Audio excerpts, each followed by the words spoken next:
On all sides were flown banners with the names of the 28 constellations written on them. There was a table on top of the altar, and on the table was set an urn filled with burning incense. On both sides of the urn were 2 candle stands with huge, brightly lit candles. Leaning against the urn was a tablet made of gold, carved with the names of the thunder deities. Beneath the table were 5 huge cisterns full of clear water and afloat with willow branches. To the branches was attached a thin sheet of iron inscribed with the charms used to summon the agents of the Thunder Bureau. 5 huge pillars were also set up around the table, and written on these pillars were the names of the barbarian Thunder Lords of 5 quarters. There were 2 Taoists standing on both sides of each pillar. Each of the Taoists held an iron bludgeon used for pounding on the pillar. There were also many Taoists drawing up documents behind the altar. Before them there were set up a brazier for burning papers and several statues, all representing the messengers of charms, the local spirits, and patron deities. The great immortal, without affecting the slightest degree of modesty, walked straight up to the altar and stood still. A young Taoist presented him with several charms written on yellow papers and a treasure sword. Holding the sword, the great immortal recited a spell and then burnt a charm on the flame of a candle. Down below, several Taoists picked up a document and a statue holding a charm and had these burned also. With a bang, the old Taoist high above brought down his ritual tablet on the table, and at once a breeze could be felt in the air. "Oh dear! Oh dear!" muttered 8 Rules. "This Taoist is certainly quite capable. He bangs his tablet once and indeed the wind's rising." "Be quiet, brother," said Pilgrim. "Don't speak to me any more. Just stand guard over master here and let me do my business. Dear great sage." He pulled off a piece of hair and blew on it his immortal breath, saying, "Change." It changed at once into a spurious pilgrim, standing next to the Tang monk. His true body rose with his primal spirit into midair, where he shouted, "Who is in charge of the wind here?" He so startled the old woman of the wind that she hugged her bag, while the second boy of the wind pulled tight the rope at the mouth of the bag. They stepped forward to salute Pilgrim, who said, "I am accompanying the holy monk of the Tang court to go to acquire scriptures in the western heaven. We happen to pass through the Cart Slow Kingdom, and are now waging a rainmaking contest with that deviant Taoist. How could you not help old monkey and assist that Taoist instead? I'll pardon you this time, but you'd better call in the wind. If there's just the tiniest breeze to make the whiskers of the Taoist flutter, each of you will receive 20 strokes of the iron rod." "We dare not. We dare not," said the old woman of the wind, and so there was no sign of any wind. Unable to contain himself, 8 Rules began to holler, "You sir, please step down. You've banged aloud the tablet. How is it that there's no wind? You come down and let us go up there." Holding high his tablet, the Taoist burned another charm before bringing down his tablet once more. Immediately, clouds and fog began to form in midair, but the great sage sun shouted again, "Who is spreading the clouds?" He so startled the cloud-pushing boy and the fog-spreading lad that they hurriedly came forward to salute him. After Pilgrim had given his explanation as before, the cloud boy and the mist lad removed the clouds so that the sun came out and shone most brilliantly. The sky was cloudless for 10,000 miles. Laughing, 8 Rules said, "This master may deceive the king and befool his subjects. But he hasn't any real abilities. Why, the tablet has sounded twice. Why is it that we don't see any clouds forming?" Becoming rather agitated, the Taoist loosened his hair, picked up his sword, and recited another spell as he burned a charm.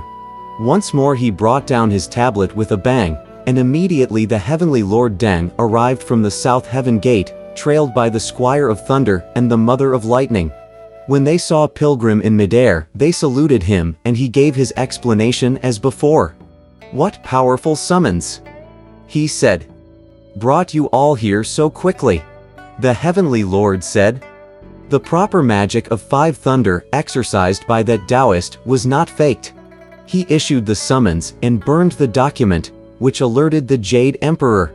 The Jade Emperor sent his decree to the residents of the primordial celestial, worthy of all-pervading thunderclap in the ninefold heaven. We in turn received his command to come here and assist with the rainmaking by providing thunder and lightning. In that case, said Pilgrim, just wait a moment. You can help Old Monkey instead. There was, therefore, neither the sound of thunder nor the flash of lightning. In sheer desperation now, that Taoist added more incense, burned his charms, recited more spells, and struck his tablet more loudly than ever.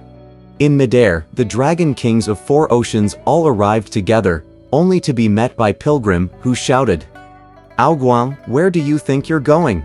Aoguang, Aoshun, Aochin, and Aorun all went forward to salute him, and Pilgrim gave his explanation as before.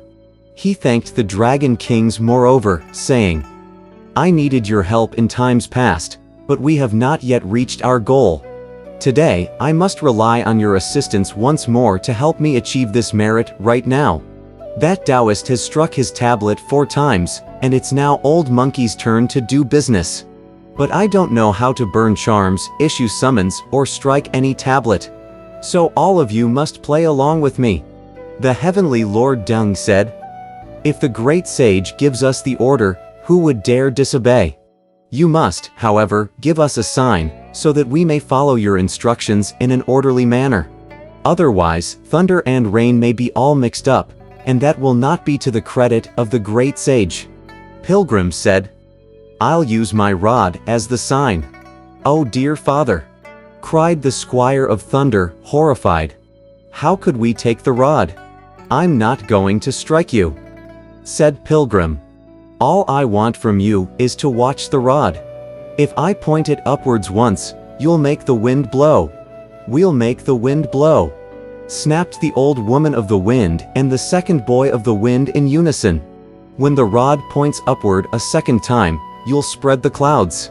"We'll spread the clouds. We'll spread the clouds," cried the cloud-pushing boy and the mist-spreading lad. "When I point the rod upwards for the 3rd time, I want thunder and lightning." "We'll provide the service. We'll provide the service," said the Squire of Thunder and the Mother of Lightning. "When I point the rod upwards the 4th time, I want rain." "We obey. We obey," said the Dragon Kings.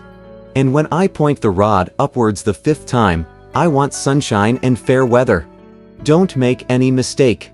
After he had given all these instructions, Pilgrim dropped down from the clouds and retrieved his hair back to his body.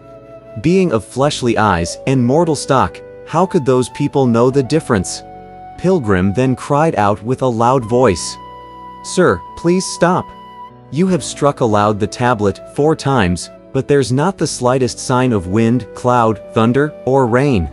You should let me take over." The Taoist had no choice but to leave his place and come down the altar for Pilgrim to take his turn. Pouting, he went back to the tower to see the throne. "Let me follow him," said Pilgrim, "and see what he has to say." He arrived and heard the king asking the Taoist, "We have been listening here most eagerly for the sounds of your tablet. 4 times it struck and there was neither wind nor rain. Why is that?" The Taoist said, "Today the dragon deities are not home."